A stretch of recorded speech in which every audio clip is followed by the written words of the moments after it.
So we are going to just continue where we left. So previously we just tried to we tried to make a case for God, for in the arguments which were taken were mainly arguments from philosophical theology, whether they were Kalam arguments or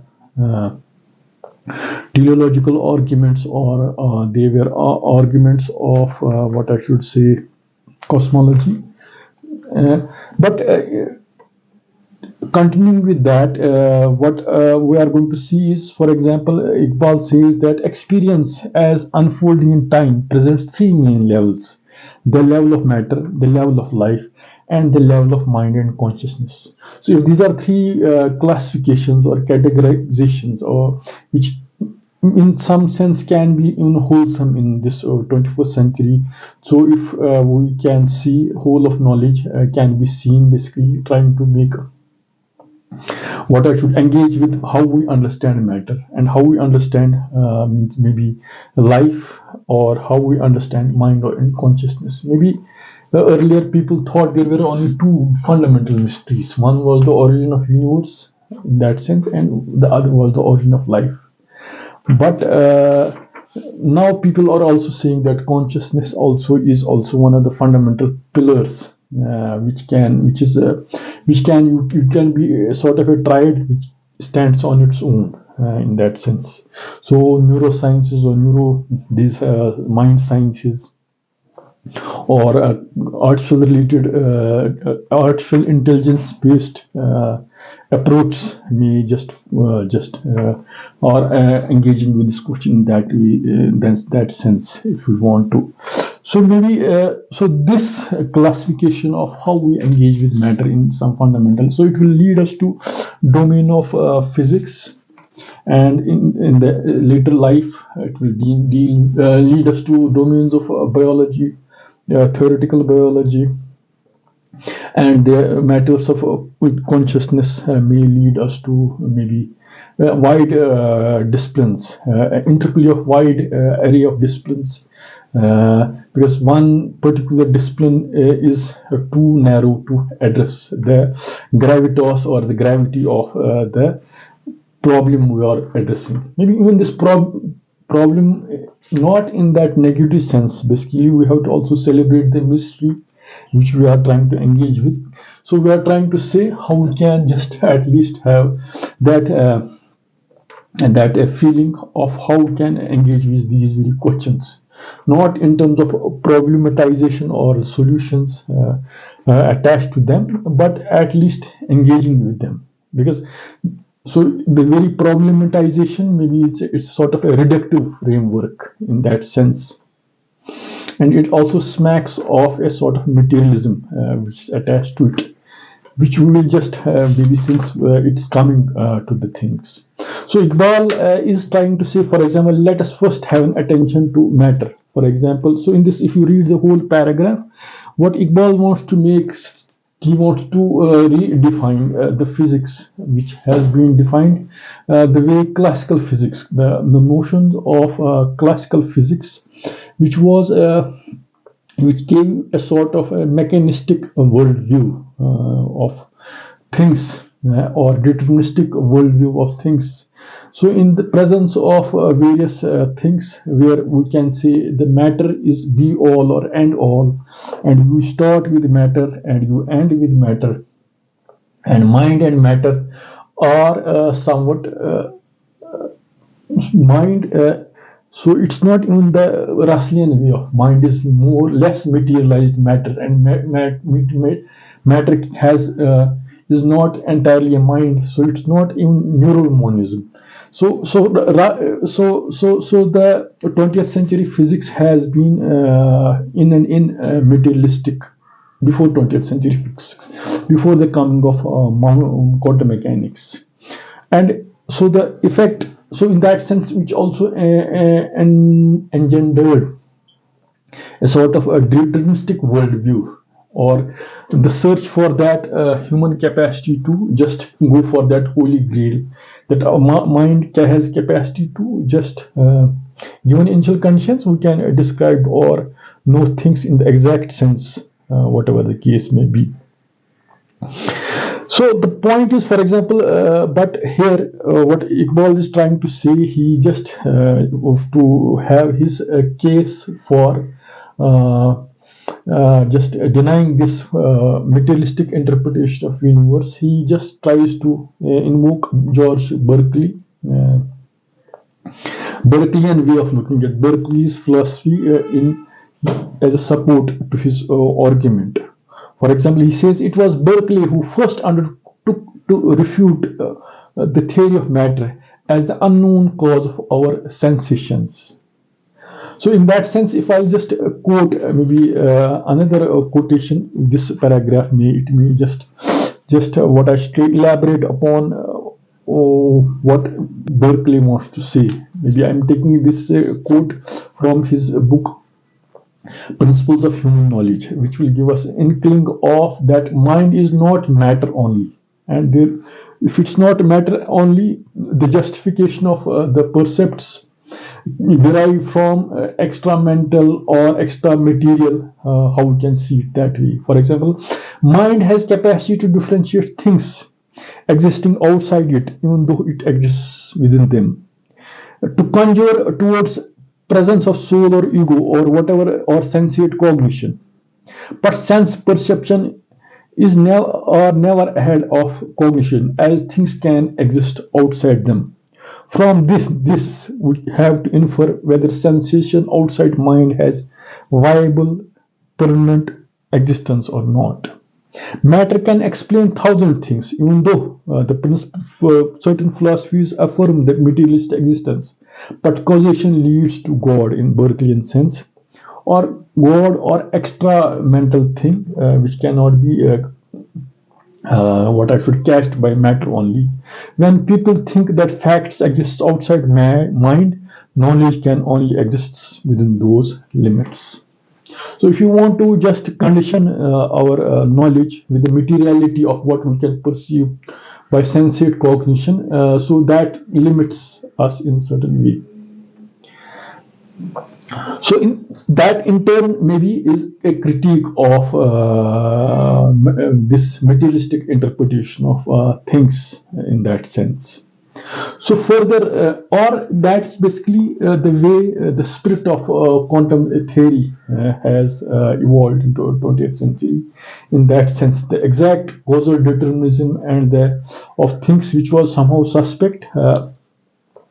It also just maybe the defense of classical determinism was there were some holes into that argumentation.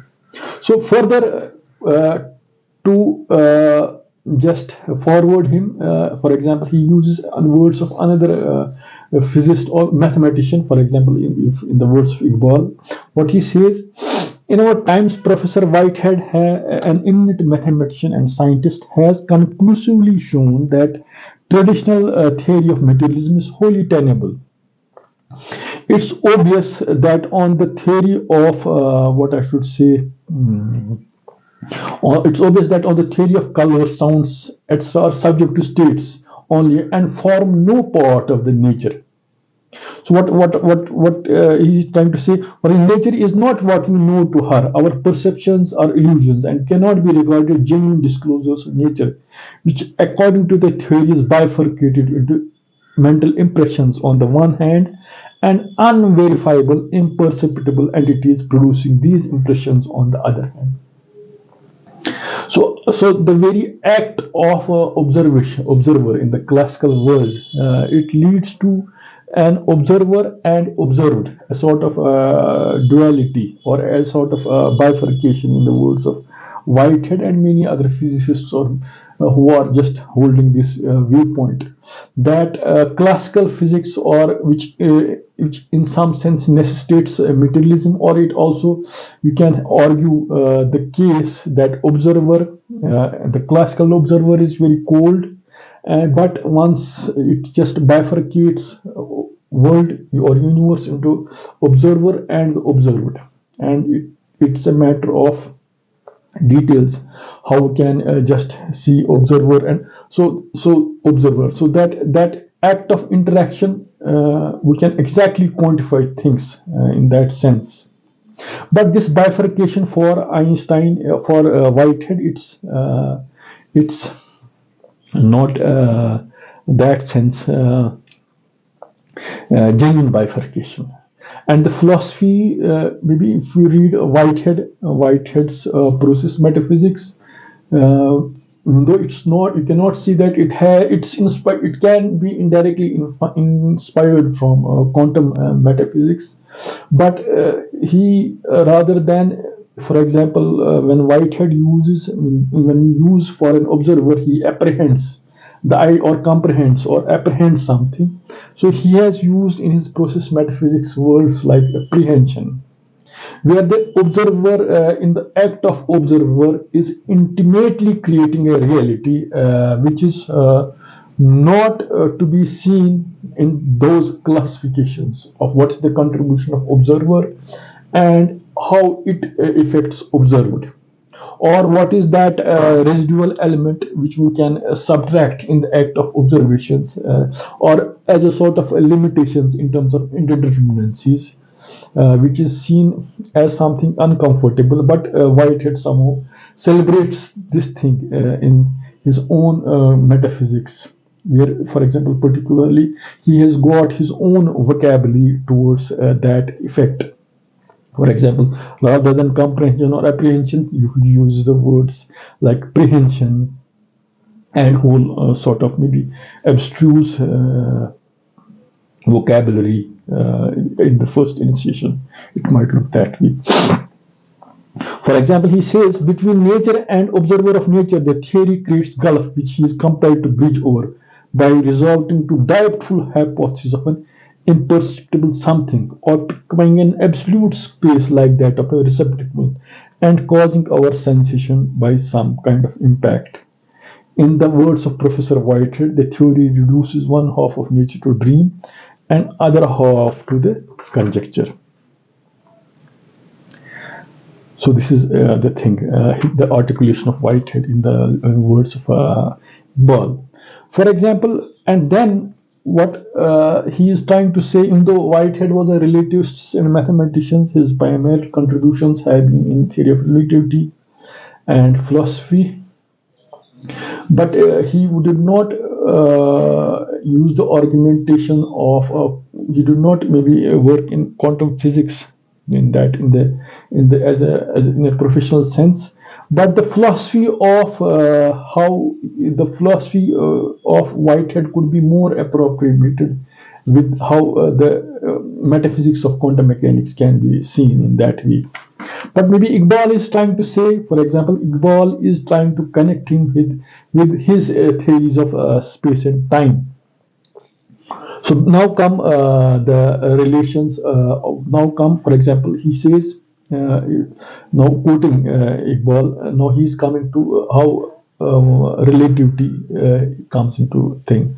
For example, how the notions of space and time, which were Newtonian, and how they were somehow displaced with the coming of with the advent of spatial relativity. For example, or which in turn how it affected on the our understanding of matter in that sense, or materiality in that sense. For example, but the concept of matter has received greatest blow from the hand of Einstein, another eminent physicist whose discoveries have laid foundation of far-reaching. So this is known.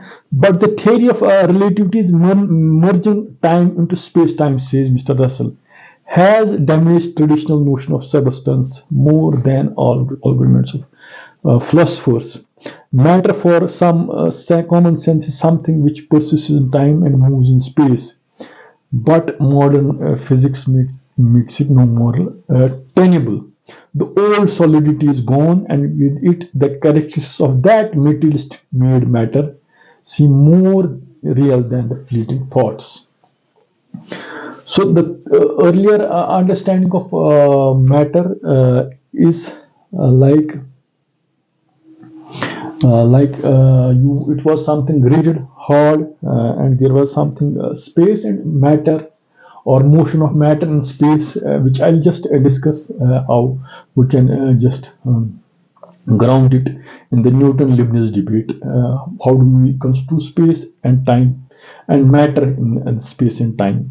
But here the point Iqbal wants to say is that somehow the old regimentation of matter in the old relativity, it was old classical physics, it had to be given way. And further, maybe Iqbal is very much enamored by Whitehead, and later also in many passages he is more his metaphysics or his philosophy. He is trying to. He is very much appreciative of how Whitehead was interested, how Whitehead interpreted 20th century relativity or 20th century physics with his own philosophy of organism, or philosophy of how we can say process philosophy, which was elaborated later on with the literature in the books he wrote. But for example, in the books he wrote, even if you read his book like Concepts of Nature and his exposition of relativity, you can see passages here and there where he is having his own episteme as far as theory of relativity is concerned in that sense. So, for example, if I quote Iqbal quoting Whitehead, he says, according to Professor Whitehead, therefore, nature is not a static fact situated in dynamic void, but a structure of events possessing the characteristics of a continuous creative flow, from flow which thought cuts up into isolated immobilities, out of whose mutual relations arise the concepts of space and time. So these are very beautiful sentences. For example, in which events possessing the character of a continuous creative flow.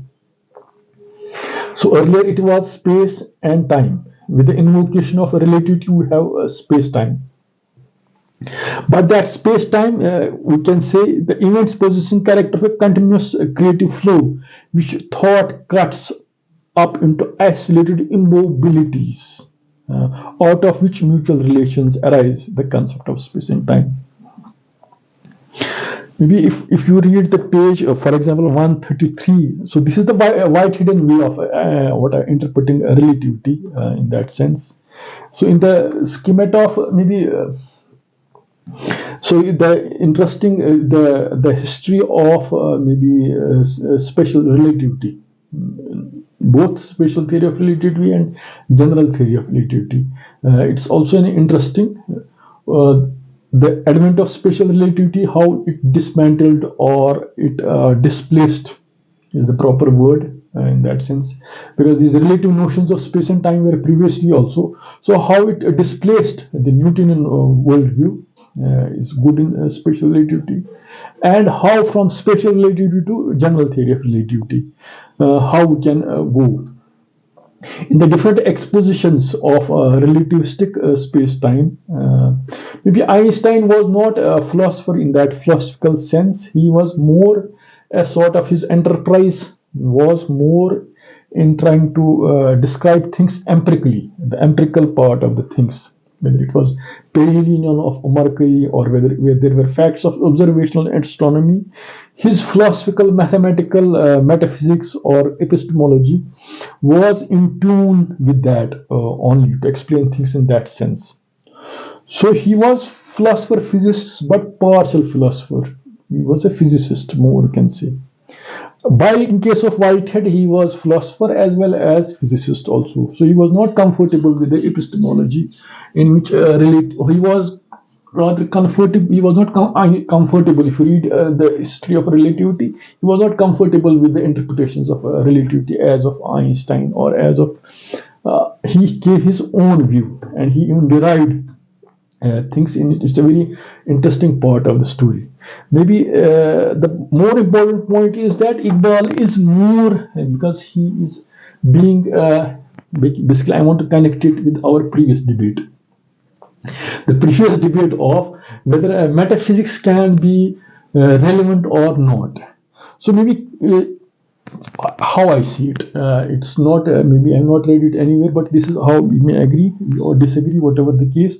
So the thing is that the role of metaphysics was in the Kantian scheme of things.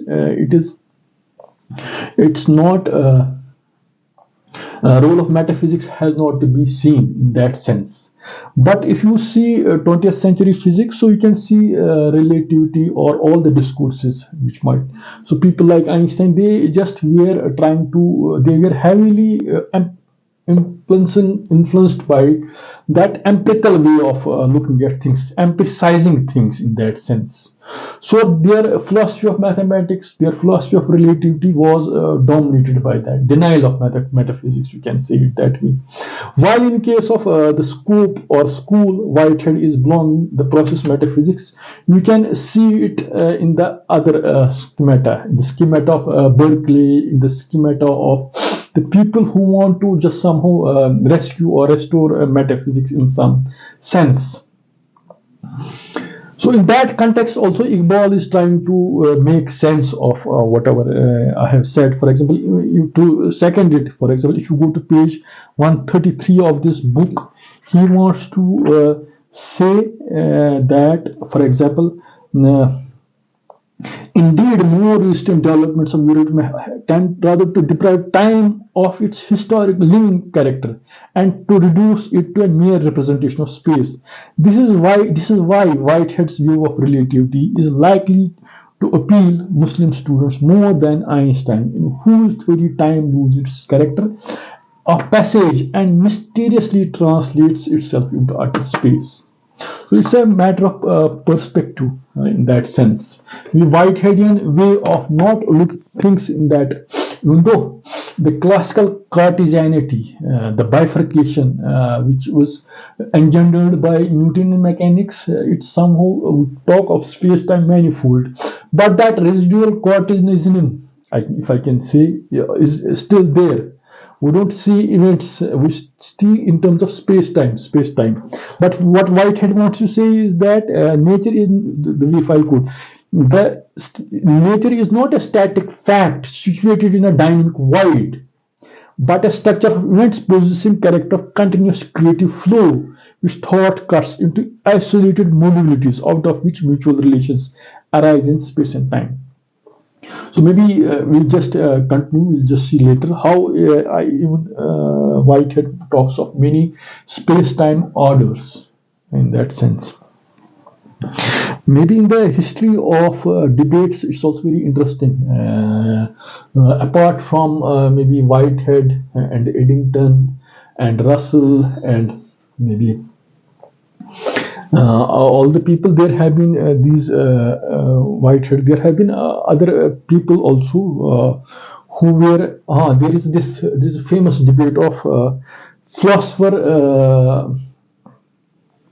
Bergson and Einstein on the time, where how the two people disagreed, where Einstein talks of time, psychological time, and philosophers' time is something different. So it's also an interesting part of how people appreciate time. For physicists like Einstein, then is how they see space-time, and our measurement of that, what I should say, time or space, how we can see it. So whatever I have, so such that we can just Allama, Iqbal and Whitehead, they want to just somehow displace the previous this materiality or Cartesian duality, which imposed a sort of a bifurcation, the way we perceive events. So the residual Cartesianism, which can also be seen in the Einsteinian relativity, which Whitehead wants to somehow do away with, or he is not satisfied with. So these are some maybe observations or random things which I have said in that sense. So now what I'm going to see, we are going to have a sort of because these are things before we can see. So it will be interesting to see how the idea of space and time has evolved in the famous philosophy of space and time, famous debates of Newton and Leibniz. Because unless and until we just see space and time through that discourse, we can then only be able to ground what it means that we have not to see space and time as separate, but something at space time or together. So I have taken this philosophy of space and time by Tim Maldin. It is an exposition. So we can see, for example, how we can see philosophy of physics, which concerns the whole of physical reality, considered in a useful generic way. In physics, space and time, later we call space-time, serve the stage on which the history of physical universe is played. So in the arena of motion, space will occupy a central role in any scientific history of motion. So if we want to axiomatize Aristotelian physics, then there will be different sorts of matter. For example, Earth, if unimpeded in the Aristotelian way of looking at things, Earth. So this also connects with the Aristotelian way in the previous cosmological arguments. God as uncaused causeth, or if the universe had a beginning, it started in that sense. You cannot have that eternal regress. In the same schemata of things, in the Aristotelian way of looking at things, what Aristotle says, Earth, if the Earth, if unimpeded, will move in a straight line towards the center of the universe, or ether, if unimpeded, will move in a uniform circular motion about the center of the universe. So Newton postulates a communality of physical structure, where tradition preceding him had fundamental diversity. So Newton wanted to just come to some common grounds in that sense, but Aristotelian scheme was diverse in some fundamental sense. So what sort of geometrical structure must a space-time have in order for each of these instruments to operate? This is a question. So if I want to ground it, so fundamentally what we call is something called this space. If we want to see it, we call it a geometrical space, or there's a topology associated with this space. And topology space determines the facts about continuity. So it's possible to draw a straight line from any point to any point.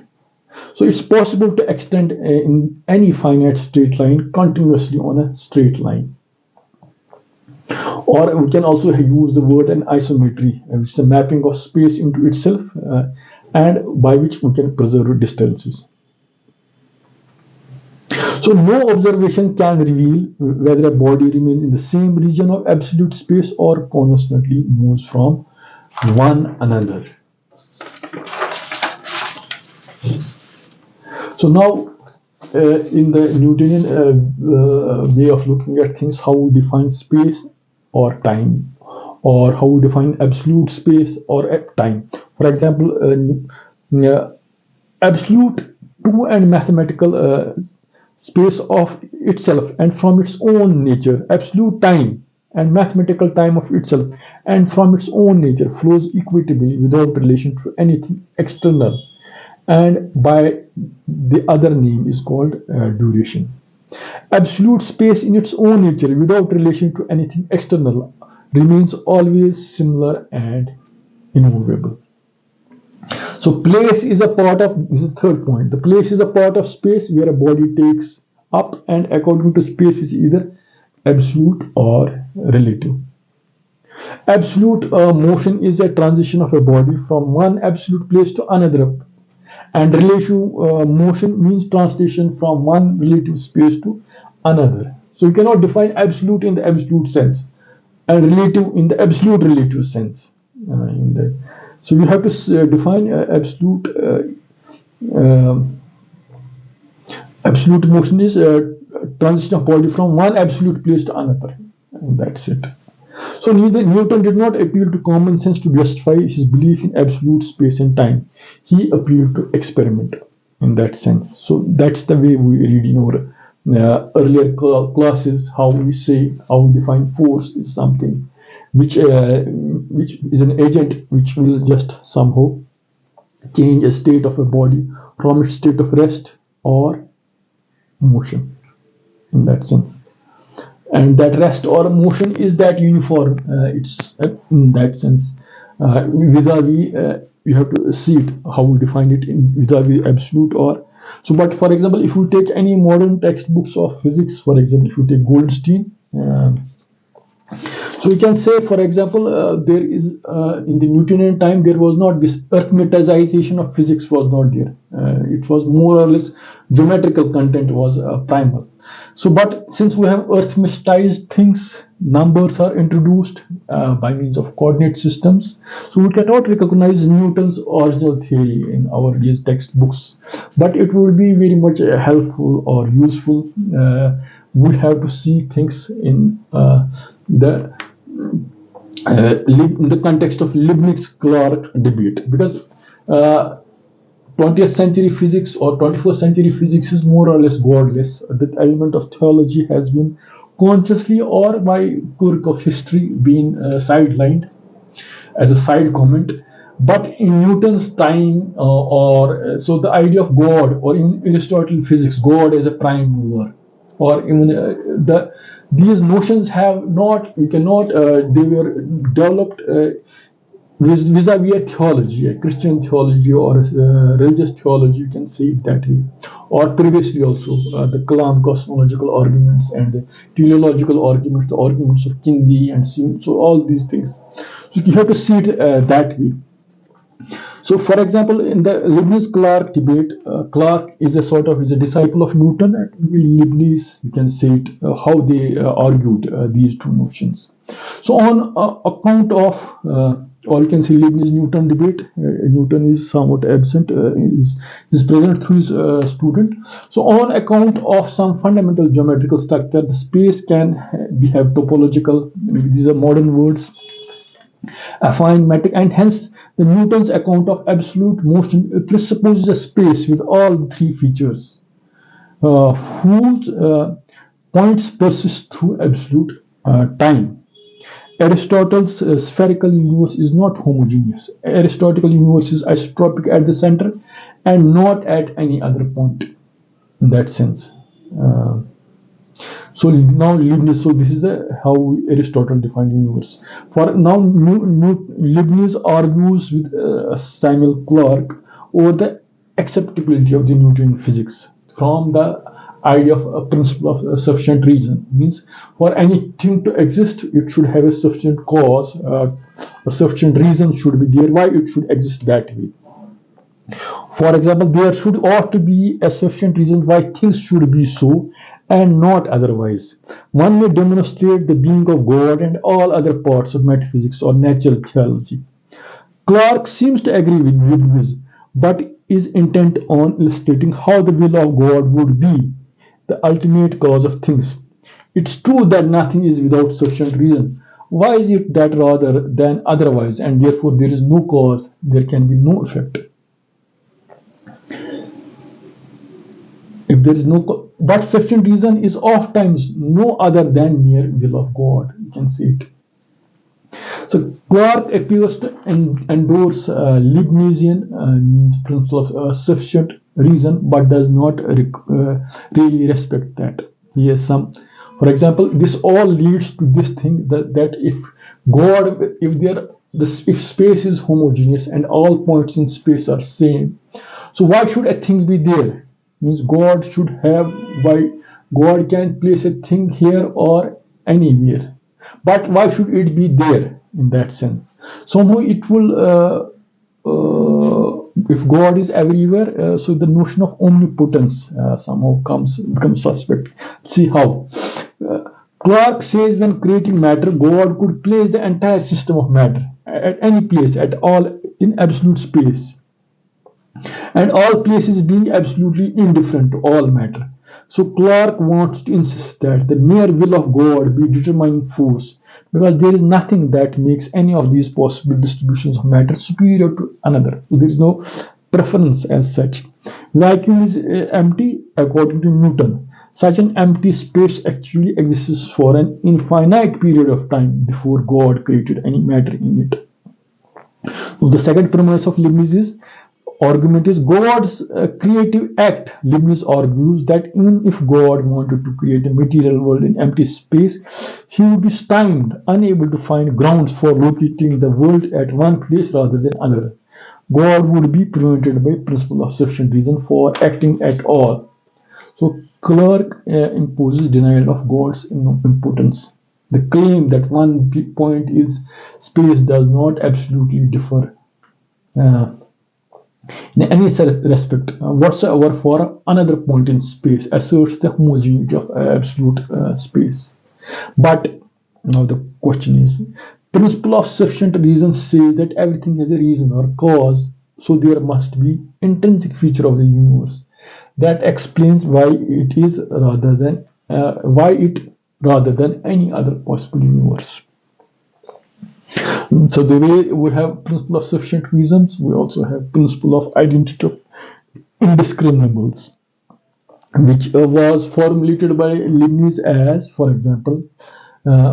there are two copies here, they are just this is one copy, this is another copy. So if after 5 minutes I put upper copy down and lower copy up, we are not able to distinguish one from the other if they are the copies of the same length, same color, same thing. But the another person cannot say whether I have shifted up with the down. But if the dimensions may be the same, if the color of one book is different from the other can see it. So in absence of this sort of equivalence, for example, if absolute space exists as Newton asserts, then the situation that obtains when matter is deployed in some configuration in space is different from the situation when it is deployed somewhere else in space, even if these situations are related by asymmetry. So, since Newton's theory is committed to the possibility of distinct but indiscriminable possible situations, it must contain a metaphysical error, and that is the that error should be that this very notion of absolute space has to be thing.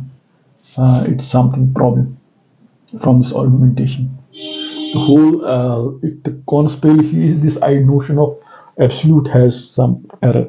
So for Leibniz, to suppose two things as indescribable is to suppose they're the same thing under two names.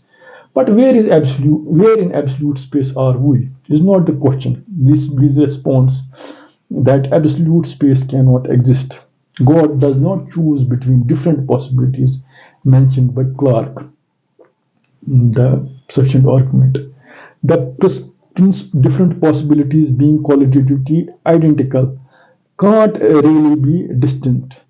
To any student of physics, for example, who know what something called inertial reference frame means and what that reference frame means. So if we state that Galilean relativity as a claim that all inertial reference shapes are equal, in order the geometrical structure we need, our entire account of ontology of space and time has to change. Newton's law requires an additional line of trans-temporal geometry. So this is the feel of how people sort of debated notions of space, absolute space, relative, absolute, and relative things in vis-a-vis these principle of sufficient reasons and identity of indiscriminables. And God's just the idea of impotence of God, omnipotence of God, somehow being questioned in that sense.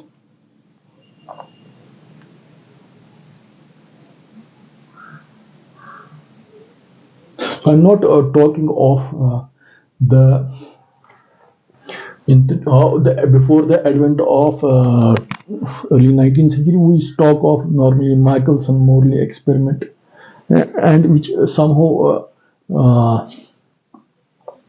could not empirically see things. We cannot, in the postulates of spatial theory, after now this is a Newtonian debate, how we can basically, we cannot have an absolute frame of reference in that sense, and how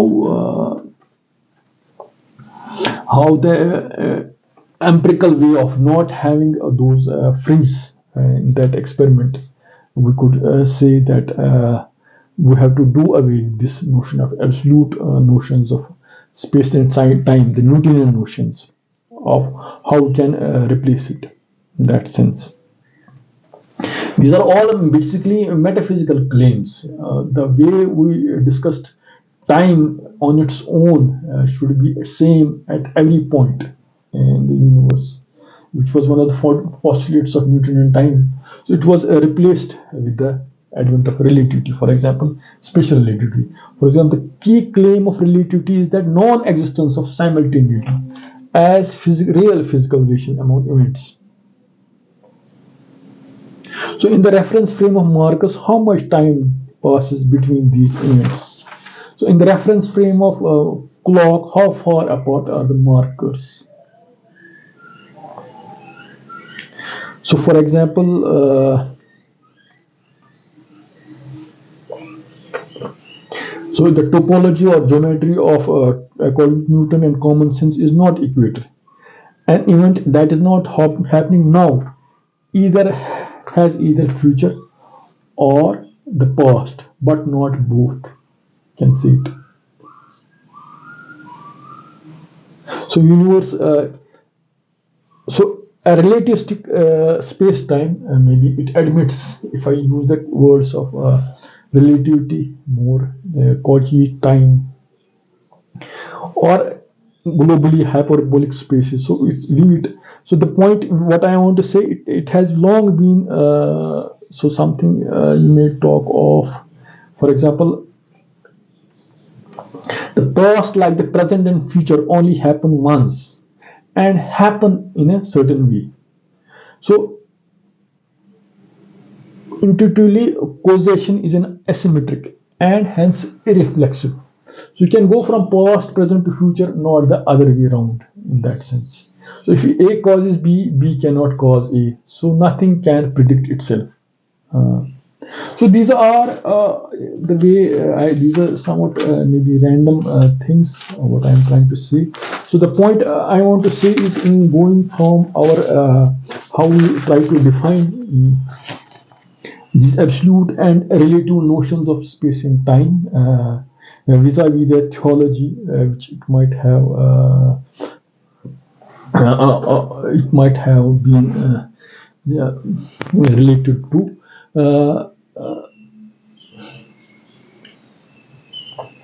space and time. The notion of space and time having two things. Now we have in think that it's not space, it's not time. We have space time, and we have space time manifold in that sense.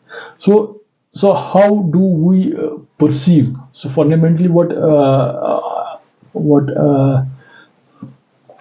there's something, a notion called simultaneity is there. Simultaneity in Einstein. So two observers, if they want to measure a given event, because of their unique place in space, their measurements may differ. So the notion of simultaneity vis-a-vis their measurement of a point or an event may differ in that sense. So in that sense, what I have measured event at this point in time for me, it may be past or present or future for some another person.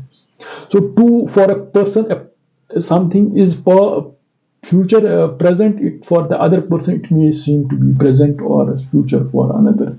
So that thing, that teleology which is associated in the traditional way, you can go from past to present to future in that sense. That causality, that thing in that, and our measurement of time in that sense. So you can say it. The advent of relativity somehow questioned it in that sense. That asymmetry of measurements in terms of time, it doesn't hold in that sense with this understanding of time. That to each point in space there is a time associated with it, and there are fundamental limitations attached to it. And so at a given point, so we define causality in a way we cannot, no event can, no postulate of relativity is that nothing can travel greater than speed of light, or speed of light is the upper limit, or it's not necessarily these speed of light. There is a certain boundary by which particles cannot go beyond that. So in that sense, you cannot that teleology which is being respected previously, the way we define time and the way we define past, present, and future. So in this when we have relate simultaneity for two or more observers, so their time may somehow differ in that sense. So it leads to whole sort of paradoxes you might have heard. For example, in that sense, for example, relativistic space-time, which is also called so is a total stream evolving forward the physical possibility of space-time. So in relativity, we can also sometimes call causally closed time-like curves. It has been long supposed that time travel in the causal closed curves would engender logical paradoxes or contradictions.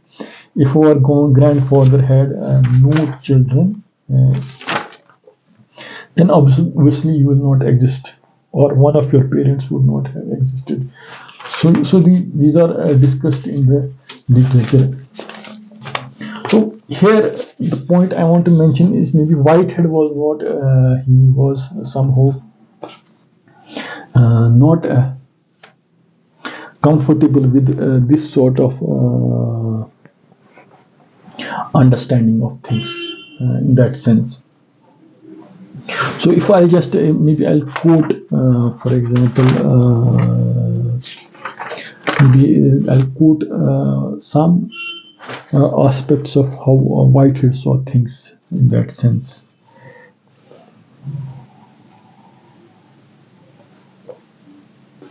For example, what Whitehead sees. So I have just taken there are random passages from his book, and inquiring concerning principles of natural knowledge. For example, he says the mainstream of thought which are relevant to the.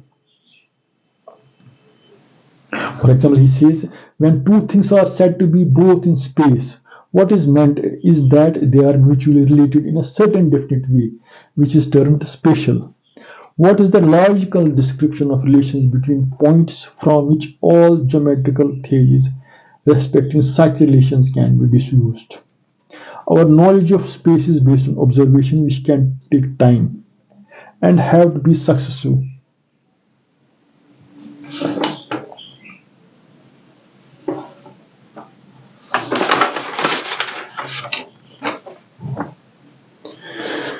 Or he says time, space, and material are adjuncts of events. So, for example, two events are mutually external or are separate if there is no event which is part of both. Time and space both spring from the revelation of extension. It follows time and space express the relation between events. Other natural events which are not events are only in time and space derivatively. This is an important point. Namely, by reason of relation of those things.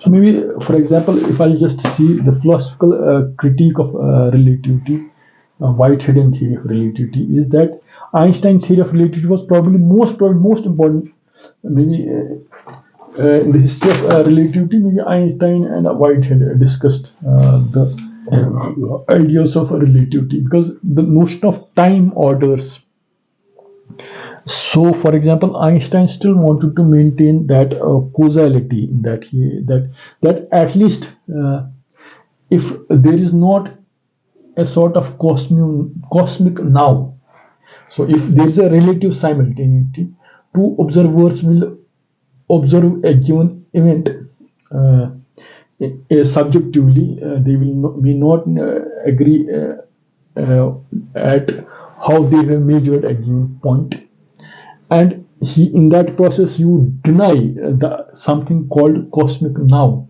a universal time. But somehow Einstein, in his belief, wanted to just rescue a sort of universal time, and just give respectability that cosmic order, where universe can from outside be seen as if going from past, present to future. But in case of Whitehead, he talked of many different time orders in that sense. For example, Einstein's theory of relativity was probably most important influence on Whitehead's philosophy. So Whitehead erects spatial theory of relativity on his espousal of sensory absolute. Simultaneity for an inertial system is opposed to Einstein's thesis of simultaneity. And second, Whitehead repudiates general theory of relativity because he rejects the. So here it's a more a technical point maybe. In the sense, for example, in the sense that how once we go from special theory of relativity to general theory of relativity, so the background time or background space, our understanding of space in the Newtonian mechanics was Euclidean, but with the discovery of non-Euclidean geometries, the Einsteinian background space was non-Euclidean or Riemannian space in that sense.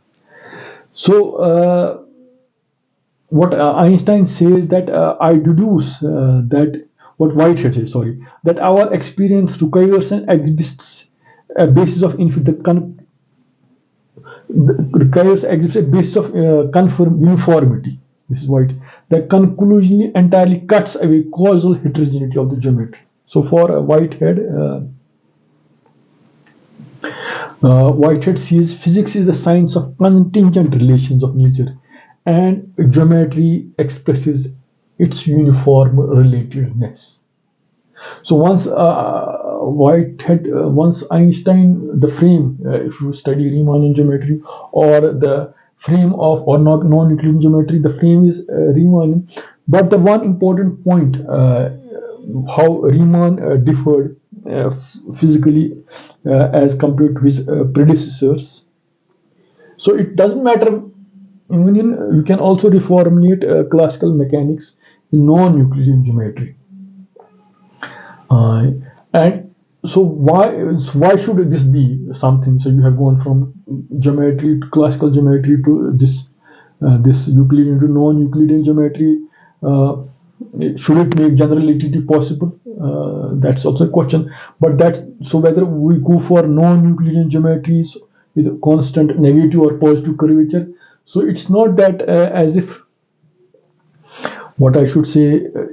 The important point where Riemann differed from his predecessors is, and where the metrical space of space is fixed and inherently independent of the physical phenomena for which it seems as a background of the actual things forming the groundwork of space-time.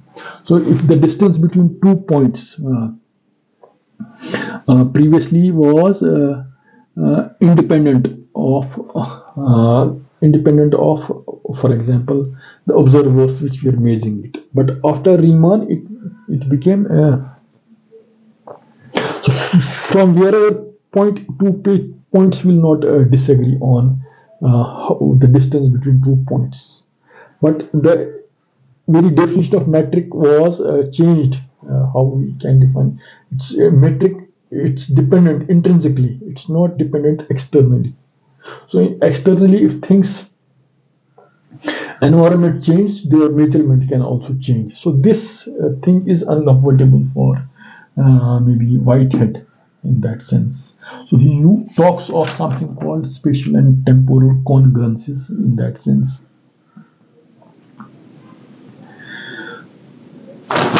So maybe these are points. So if you read a particular, there's an article written by Brigman on the Whiteheadian critique of general theory of relativity.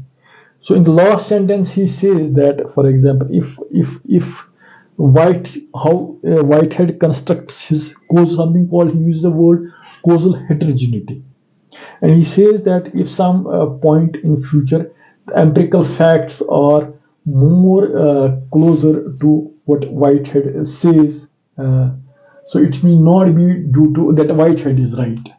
It's because, so he doesn't want to give credit to Whitehead. So this is the point. The point I want to mention is that in the construction of Einsteinian, that before he could, we can have a model and we can predict the universe in that sense. The empirical bias, which was even in physicists, the empirical bias, empiricism as a philosophy in that sense, and how the Whiteheadian school and Einstein, I will not say he was a philosopher in that sense. Einstein following a school of Kant and other people, and his emphasizing the physics of 20th century with Riemann and other developments and things, interpreting things in that way. It's how it led to the discourse which we have talked to. Maybe I'll just more end this lecture with somehow maybe this is, for example, there are process ontology of Whitehead, maybe more interesting, because Whitehead's process ontology, process metaphysics has been taken. His philosophy of organism is very much there. You can see its influence hugely, how people have interpreted things in the light of Whiteheadian discourse, of how he appreciates these words like bifurcation, words like apprehension, and, for example, contrary to of Hume and Kant, Whitehead finds evidence for causal connection and temporal continuity in sense perceptions.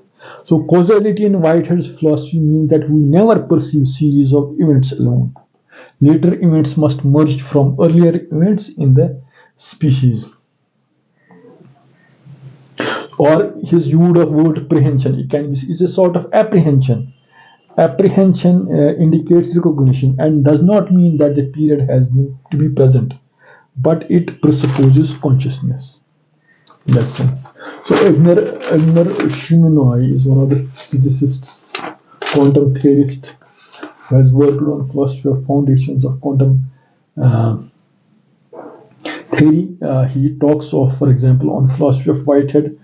He says, for Whitehead, the whole universe, or just a single atom, is an actual entity.